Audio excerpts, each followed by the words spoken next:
Jadi mudah-mudahan Allah jaga hati kita, baik ketika kita diuji, bahkan ketika kita diberi nikmat, supaya dalam dua keadaan ini kita tetap menjadi mukmin yang ajaban, yang ideal, yang baik, yang insya Allah Allah suka sama kita. Kalau diuji sabara fakana khairallah, kalau diberi nikmat syakara fakana khairallah. Kalau dia diuji dia bersabar, dan itu kebaikan untuk dia. Ternyata diuji ujung-ujungnya baik. Lewat apa ujian menjadi kebaikan? Lewat sabar. Bukankah Allah bilang wabasyiris sabirin? Sampaikan berita gembira kepada orang yang sabar. Ada banyak kebaikan yang Allah sediakan untuk orang yang sabar kalau dia sabar. Dan kalau diberi nikmat syakara, kalau diberi nikmat dia bersyukur, fakana khairallah. Kenapa nikmat kok menjadi kebaikan? Maksudnya dengan dia bersyukur Allah tambahkan kebaikan itu. La in syakartum la azidannakum. Jadi orang beriman itu kayaknya hidupnya tuh harusnya sih nggak ada bete-nya. Hidupnya tuh nggak ada istilah, aduh hari ini gue kayak rugi banget nih. Nggak ada orang yang beriman rugi. Kan hidup kita tuh di antara dua itu kan. Cuman varian ujian itu aja macam-macam. Varian ujian itu misalnya kalau di surat Al-Baqarah Allah menyebutkan 3 varian ujian kan. Ba'sa, dharra, zulzilu. Ujian fisik, ujian harta. Harta ini termasuk karir, kerjaan, usaha, bisnis.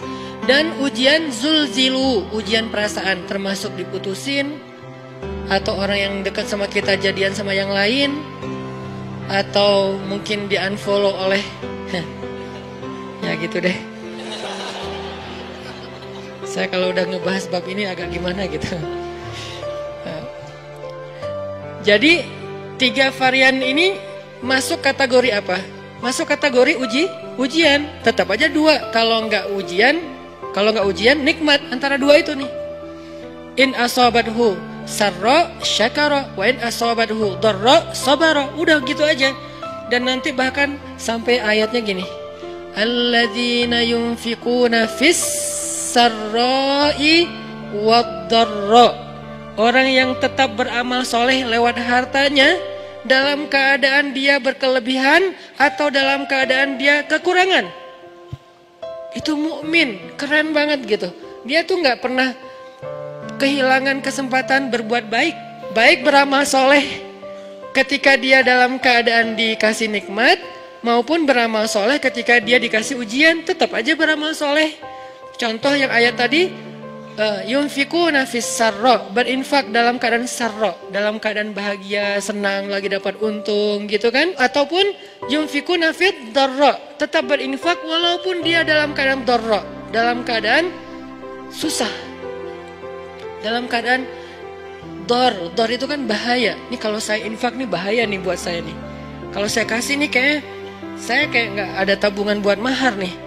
Kalau saya kasih ke dia, terus saya gimana? Gitu kan? Ini dor banget nih, bahaya banget nih. Tapi dia tetap berinfak. Siapa yang mencontohkan hal seperti itu? Selain pastinya Rasulullah udah nggak diragukan lagi.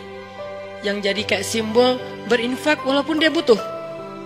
Orang-orang Ansor, yu'thiruna ala anfusihim walau kana bihim khasasah.